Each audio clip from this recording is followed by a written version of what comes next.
Pendahuluan. Tapak Warisan Dunia UNESCO merupakan mercun tanda dan kawasan yang mendapat perlindungan undang-undang Perlindungan Undang-Undang Konvensyen Antarabangsa yang ditadbir oleh Pertubuhan Pentadbiran Saintifik dan Kebudayaan Pertubuhan Bangsa-Bangsa Bersatu PBB. Kawasan Tapak Warisan Dunia ini merupakan kawasan yang ditetapkan oleh UNESCO kerana memiliki 4 sebab, iaitu budaya, sejarah, saintifik dan bentuk kepentingan. Tapak warisan dunia ini mempunyai mercun tanda yang boleh dikenal pasti secara geografi dan sejarah. Selain itu mempunyai kepentingan budaya atau fizikal yang istimewa. Tapak warisan dunia ini digunakan untuk memastikan tapak warisan tersebut sentiasa beretika manusia pada masa akan datang. Seterusnya, Kota Larangan merupakan merupakan istana rasmi bagi Maharaja Cina yang digunakan semasa dinasti Ming dan dinasti Qing. Kota Larangan ini dibina pada tahun 1406 hingga 1420 dan mengandungi 980 bangunan yang terselamat dan 807 buah bilik serta mempunyai seluas 20,000 meter persegi. Kota Larangan ini terletak di Beijing, China dan berfungsi sebagai rumah untuk Maharaja Cina, isi rumah dan pusat upacara serta politik kerajaan Cina selama lebih 500 tahun. Pada tahun 1985, Cina telah menyertai Konvensyen Antarabangsa mengenai perlindungan warisan budaya dan alam dunia. Hal ini disebabkan negara Cina mempunyai 55 tapak warisan, iaitu 37 daripadanya warisan budaya, 14 adalah laman warisan semula jadi dan 4 adalah gabungan, iaitu laman warisan budaya dan laman warisan semula jadi. Seterusnya saya serahkan kepada ahli kumpulan saya untuk membentangkan bahagian yang seterusnya.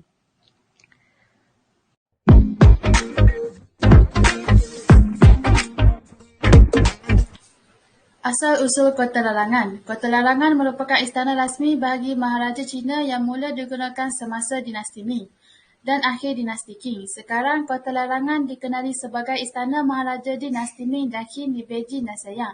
Kota ini terletak di tengah-tengah kota Beijing, China, yang kini menempatkan muzium istana. Istana ini telah digunakan sebagai kediaman bagi Maharaja dan keluarganya. Selain itu, menjadi pusat istiadat dan politik kerajaan Cina selama hampir 500 tahun.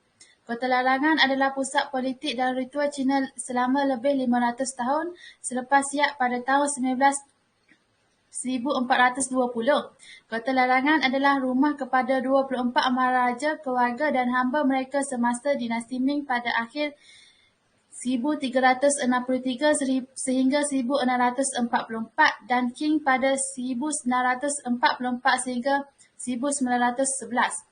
Penghuni terakhir yang juga merupakan Maharaja terakhir Empayar Cina Puyi pada tahun 1906 sehingga 1967 telah diusir pada tahun 1925 apabila bangunan itu diubah menjadi muzium istana. Walaupun ia bukan lagi kawasan empayar, ia kekal sebagai salah satu tapak warisan budaya yang paling penting dan muzium yang paling banyak dikunjungi di Republik Rakyat Cina dengan purata 80,000 pelawat setiap hari.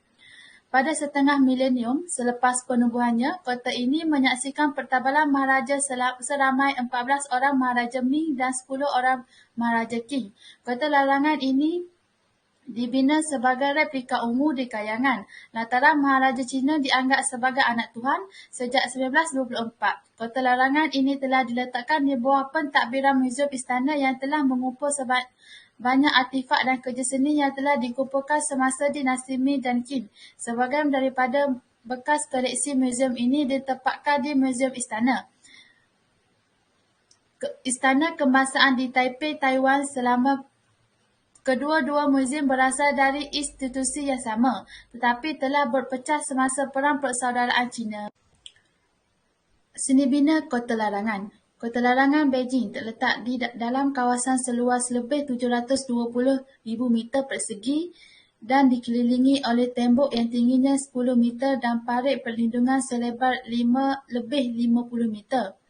Pembinaan Kota Larangan Beijing mengumpulkan kepandaian dan kebijakan rakyat Cina, susunan seluruh kompleks bangunan, pelbagai bentuk atap, hiasan pada pintu dan dinding memperlihatkan reka bentuk yang bijak dan luar biasa. Penggunaan batu putih berkualiti membina lantai Dewan Tahi yang setinggi 8 meter bukan sahaja membuatkan dewan itu kelihatan lebih megah, tetapi juga untuk menghalau lembapan tanah. Terdapat banyak kepala naga pahatan daripada batu putih berkualiti yang cantik yang dibagikan dengan rapi pada dinding 3 lapis dasar Dewan Tahi.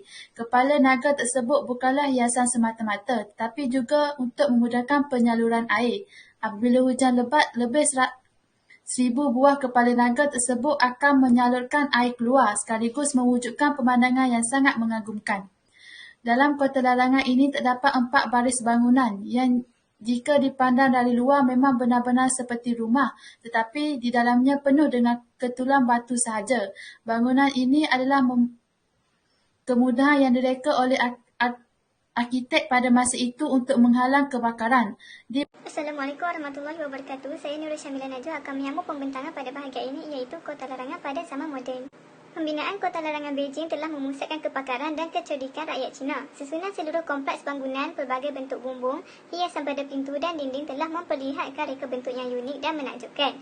Dasar Dewan Tahi setinggi 8 meter yang dibina dengan batu putih bukan sahaja menjadikan dewan itu kelihatan lebih megah, tetapi juga mempunyai fungsi menyekat kelembapan tanah. Terdapat banyak pahatan ukiran kepala naga pada batu putih yang cantik menghiasi dinding 3 lapis di dasar Dewan Tahi. Kepala naga tersebut bukan hanya hiasan sahaja, tetapi adalah sebagai kemudahan penyaluran air. Apabila hujan lebat, sebanyak lebih 1,000 buah kepala naga tersebut meluahkan air serentak sekaligus menghasilkan pemandangan yang sangat mengagumkan. Kini, Kota Larangan Beijing sudah berusia lebih 580 tahun dan jumlah pelancong yang melawat ke Kota Larangan Beijing telah mencatat 10 juta orang pada setiap tahun. Demi melindungi bangunan purba yang serba hebat ini, Kerajaan Cina telah mengadakan pemuliharaan selangkah demi selangkah terhadap Kota Larangan Beijing bermula pada tahun 2003. Hari ini, Kota Larangan Beijing adalah rumah kepada Muzium Istana yang menempatkan lebih daripada 1 juta karya seni dan artifak Cina yang jarang ditemui seperti yang telah diperkatakan sebelum ini. Kebanyakan artifak ini adalah berasal dari dinasti Ming dan Qing yang wujud di zaman tersebut. Selain daripada itu, Kota Larangan ini juga merupakan salah satu contoh seni bina tradisional Cina yang terbaik di dunia. Ia telah mempengaruhi arkitek di seluruh dunia selama beratus-ratus tahun disebabkan oleh reka bentuknya yang menarik dan unik. Seterusnya adalah pengasas Kota Larangan. Sebelum tertubuhnya Kota Larangan di Beijing, Kota Larangan ini telah dibangunkan di Nanjing, iaitu pada ketika itu Nanjing merupakan ibu kota kepada negara Cina. Pada penubuhan pertama Kota Larangan ini, ianya dibina di atas perintah Zhu Yuanzhang, iaitu pengasas dan maharaja pertama dinasti Ming. Beliau membangunkan Kota Larangan ini pada tahun 1366 dan telah siap dibina pada tahun 1368. Selama 30 tahun pemerintahan maharaja Zhu Yuanzhang, istana ini dikekalkan dan diperluaskan. Namun demikian, istana tersebut dirosakkan oleh peperangan dan bencana alam yang berlaku di kawasan tersebut. Kini, istana yang dibina tersebut hanya meninggalkan sisa-sisa runtuhannya sahaja. Pada tahun 1398, Maharaja Zhu Yuanzhang meninggal dunia dan tahta tersebut digantikan oleh cucunya iaitu Maharaja Jian Win. Namun demikian, perang saudara tidak lama kemudian berlaku kerana Zhu Di, anak kepada Zhu Yuanzhang dan bapa saudara Maharaja Jian Win, berusaha untuk mengambil mahkota daripada anak saudaranya. Akibat daripada perang saudara tersebut, Zhu Di berjaya menaiki tahta dan kemudiannya memutuskan untuk memindahkan ibu kota ke Beijing. Lantas daripada itu, Kota Larangan ini dibina di Beijing di atas perintah Maharaja Zhu Di dengan tujuan untuk menyatukan kuasa empayanya dan melindungi keselamatannya sendiri. Kota Larangan ini diberi nama sedemikian kerana akses ke kawasan itu disekat kepada kebanyakan subjek kerajaan di kawasan tersebut. Petugas kerajaan dan keluarga diraja juga mempunyai akses yang terhad untuk ke mana-mana kawasan. Seterusnya, saya akan menyambung pembentangan pada bahagian sejarah dan keunikan Kota Larangan. Pembinaan Kota Larangan mengambil masa lebih dari 14 tahun dan lebih daripada 1 juta pekerja ditugaskan untuk menyelesaikan pembinaan Kota Larangan tersebut. Bandar ini berkhidmat sebagai kerusi dinasti Ming Cina antara tahun 1420 sehingga tahun 1644 yang telah menyaksikan pemerintahan 14 kaisar dinasti. Pada tahun 1644, bandar ini ditangkap oleh pasukan pemberontak Li Zicheng untuk tempoh yang singkat ketika pasukan Wu Sangui dan pasukan Manchu bersama-sama menewaskan Li Zicheng. Sejak itu, Kota Larangan menjadi kuasa besar kepada dinasti Qing sehingga tahun 1860 apabila pasukan Anglo-Perancis menduduki bandar tersebut sehingga akhir Perang Opium Kedua. Bandar ini sekali lagi berada di bawah kawalan dinasti Qing sehingga tahun 1912 apabila Maharaja terakhir Cina iaitu Puyi telah diturunkan dari tahta. Hari ini, Kota Larangan telah dijadikan salah satu muzium terbesar di dunia yang menyimpan artifak milik dinasti Ming dan Qing. Tambahan lagi, Maharaja-Maharaja Ming dan Qing mempunyai ramai gundik untuk memuaskan nafsu syahwat mereka. Hal ini dikatakan demikian kerana terdapat catatan-catatan sejarah yang menyatakan bahawa di zaman dinasti Qing terdapat seramai 20,000 orang gundik. Pada bahagian terakhir ini, saya akan menerangkan tentang fakta sejarah berkaitan dengan Kota Larangan. Fakta pertama adalah, menurut kepercayaan golongan Maharaja pada zaman purba Cina, Maharaja merupakan seorang putera Maharaja di langit yang menentukan segala sesuatu di dunia. Istana diraja di langit mempunyai 10,000 buah dewan dan rumah. Dalam konteks ini, istana diraja di dunia tidak boleh melebihi bilangan dewan dan rumah yang terdapat di langit. Oleh hal yang demikian, jumlah dewan dan rumah di Kota Larangan Beijing telah ditetapkan sebanyak 9,999.5 buah. Fakta kedua pula, Kota Larangan ini dibina untuk dijadikan sebagai replika bagi istana Unggu di kalangan lantaran Maharaja Cina yang dianggap sebagai anak Tuhan. Semasa pembinaannya, banyak batu besar dilombong dan diangkut ke tapak Kota Larangan untuk tujuan pembinaan. Batu yang paling berat dianggarkan mencecah 200 tan dan dipercayai berat sebenarnya adalah 330 tan. Fakta ketiga pula menjelaskan bahawa sejarawan mendapati bongkar-bongkar besar ini diambil dari sebuah kuari yang terletak sejauh 30 km dari Kota Larangan. Namun demikian, penemuan sebuah dokumen yang berusia 500 tahun telah selesai diterjemahkan dan ia yang mendedahkan bagaimana batu-batu gergasi ini digunakan untuk membina Kota Larangan. Ia digelongsorkan sejauh berbatu-batu di atas kereta luncur salji yang dibina khas dan ditarik oleh sekumpulan lelaki selama 28 hari di atas laluan berais yang basah dan licin. Pekerja-pekerja yang bertugas mengangkut batu-batu ini turut menggali perigi di setiap 500 meter bagi mendapatkan air untuk dituang ke atas permukaan ais tempat laluan batu-batu ini supaya permukaannya kekal licin sekaligus memudahkan kerja-kerja penggelongsoran. Sekian daripada saya, terima kasih. Prinsip Kota Larangan, demografi penduduk, jumlah penduduk wilayah Perbandaran Beijing sebagaimana ditakdirkan mengikut jumlah penduduk yang menghuni di Beijing sekurang-kurangnya 6 bulan setiap tahun ialah 17.4 juta pada akhir 2007. Pada 2006, sebuah kajian oleh Biro Statistik Beijing menganggarkan jumlah semua orang yang tinggal di Beijing, baik yang tetap ataupun yang sementara atau yang tidak berdaftar dan sebagainya, hampir 20 juta orang. Statistik terkini yang disebut oleh akhbar China Daily menganggarkan bilangan pekerja hijrahan dalam industri perkhidmatan dan pembinaan di Beijing melebihi 5.1 juta. Penduduk di Beijing pula melebihi 17 juta penduduk di dalam kawasan bidang kuasa Beijing. Bandaraya ini dibahagikan kepada 16 buah daerah, bandar dan luar bandar serta 2 buah kaunti luar bandar dengan kawasan bandarnya menampung sekitar 13 orang penghuni. Tarikan pelancong di Beijing banyak dan yang paling terkenal ialah bentangan berdali tembok besar Cina, Kuil Syurga, Tiananmen dan Kota Larangan yang berada di samping beberapa kota di laman dan peninggalan purbakala. Populasi di Beijing pula, penduduk Beijing ialah 20.69 juta pada akhir 2012, meningkat 25% daripada tahun sebelumnya. Bilangan penduduk bukan Beijing yang tinggal di bandar itu selama lebih setengah tahun meningkat sebanyak 316,000 daripada akhir 2011 kepada 7.74 juta tahun lepas. Banci 2020 juga menunjukkan bahawa kadar kelahiran Cina perlahan-lahan menurun sejak 2017 walaupun Beijing melonggarkan dasar satu anak yang telah dilaksanakan selama beberapa dekad untuk mengelakkan bencana demografi. Terdapat beberapa bangunan warisan di Beijing. Antaranya ialah Kota Larangan atau dikenali sebagai Istana Kerajaan. Kota Larangan ini berfungsi sebagai Istana Maharaja Ming dan Qing selama 24 tahun.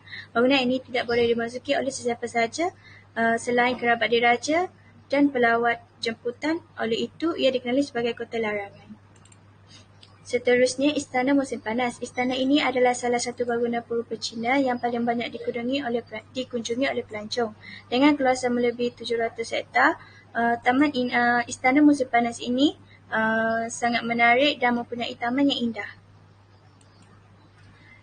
Lapangan Tiananmen pula, lapangan ini terletak di daerah tengah-tengah daerah kerajaan Beijing dan diapit oleh pintu kerajaan. Terdapat pintu Qianmen di selatan, pintu Tianmen dikenali sebagai pintu keamanan syurgawi di utara dan Dewan Besar Rakyat di barat yang masih digunakan oleh kerajaan Cina pada hari ini. Beijing mempunyai budaya yang sangat menarik iaitu yang dikenali sebagai tarian opera Beijing. Tarian ini sangat popular semasa dinasti Qing dan dianggap sebagai salah satu khazanah budaya di negara China. Kumpulan persembahan utama beribu pejabat di bandar utara Beijing dan Tianjin dan di bandar selatan Shanshan. Tarian ini sangat terkenal pada zaman dahulu serta pada zaman sekarang. Seterusnya, saya akan membentangkan tentang strategi Beijing dalam menguruskan pembangunan lestari. 4.1. Sejarah bandaraya. Beijing mempunyai sejarah panjang yang bermula lebih dari 3,000 tahun. Sebelum penyatuan Maharaja pertama China pada 221 sebelum Masihi, Beijing telah menjadi ibu kota kerajaan kuno Qi dan Yan selama beribu tahun. Ia adalah pusat wilayah bagi Empayar Bersatu pertama China, Qin dan Han. Sepadan utara China purba adalah berhampiran dengan bandar Beijing masa kini dan puak nomad utara kerap menyusut dari seberang sepadan. Akibatnya, Beijing berkembang sebagai pusat strategik dan politik tempatan yang penting. Beijing ialah sebuah bandar wilayah di utara China semasa milenium pertama pemerintahan Empayar. 4.2. Kestabilan ekonomi. Usaha China untuk mengutamakan kestabilan ekonominya adalah penting dalam banyak cara. Kata pakar, kerana konsistensi dan dasar negara menawarkan prospek yang baik untuk faedah melalui pembangunan bersama semasa pemulihan pasca pandemik. China juga telah menawarkan pengajaran yang hebat bahawa tanpa mengira perbezaan politik, ekonomi dan kaum, masyarakat dunia boleh menikmati faedah pembangunan bersama dan bukannya bersaing secara berasingan.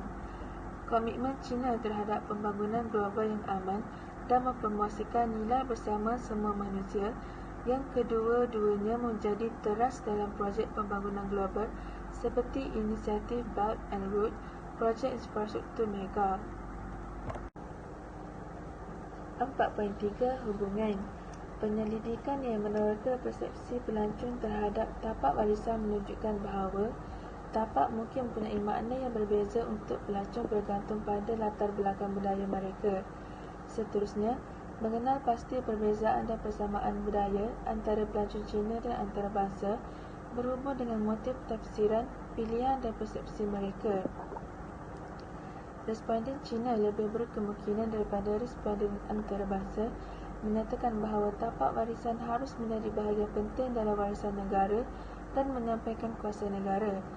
Mereka mencari tapak warisan binaan yang dikunjungi oleh seseorang yang hebat dan mempunyai ciri tersebut dalam lukisan dan puisi Cina yang terkenal. Pelancong antarabangsa menyatakan bahawa tapak warisan sepatutnya mempunyai bangunan lama yang asli dan relevan dengan kehidupan kontemporari berbanding pelancong Cina. Seterusnya, 4.4. Skala makro. Sepanjang 30 tahun yang lalu, Beijing telah mengalami pembangunan yang besar. Corak sepeta dan perubahan bandar ini amat rumit. Oleh itu, untuk mendedahkan corak sepeta pada skala dan tahap yang berbeza, tanah pembinaan di Beijing dalam Jalan Lingkar ke-6 pada tahun 1985, 1999, 2008 dan 2015 telah dianalisis menggunakan analisis multifraktal global dan tempatan. Analisis global menunjukkan bahawa dalam tempoh 30 tahun yang lalu, pembangunan tanah pembinaan baharu di rantau ini mengalami proses yang mengubahnya daripada struktur spatel hierarki dengan intensiti evolusi rendah pada tahun 1985 kepada struktur spatel dengan lebih tinggi, keamatan evolusi dan pembangunan pembezaan pelbagai skala pada tahun 1999 dan 2008. Dengan sistem spatel hierarki, satu kawasan bandar utama dengan beberapa bandar satelit pada tahun 2015. Akhir sekali, 4.5. Pelancongan lestari. Pelancongan mampan adalah berbeza daripada pelancongan konvensional, menyebabkan strategi juga berbeza. Rancangan pelancongan konvensional kebanyakannya didominasi oleh keperluan pertubuhan industri pelancongan. Ia sama ada pelan pemasaran atau pelan pelaburan modal dan kedua-duanya biasanya direka untuk meningkatkan trafik, bilangan pelawat, perolehan dan penciptaan pekerjaan. Rancangan pelancongan mampan adalah berdasarkan analisis wilayah yang lebih luas dan lebih holistik. Pelan ini berdasarkan konsep yang telah diperhalusi dan diuji dalam amalan di banyak tempat. Kemudian, Strategi pelancongan mampan harus dihasilkan dengan mengambil kira beberapa isu utama. Orang atau pasukan yang membentuk strategi harus mempunyai kemahiran bukan sahaja dalam pembangunan pelancongan tetapi juga dalam analisis ekonomi, ekologi dan juga sosial.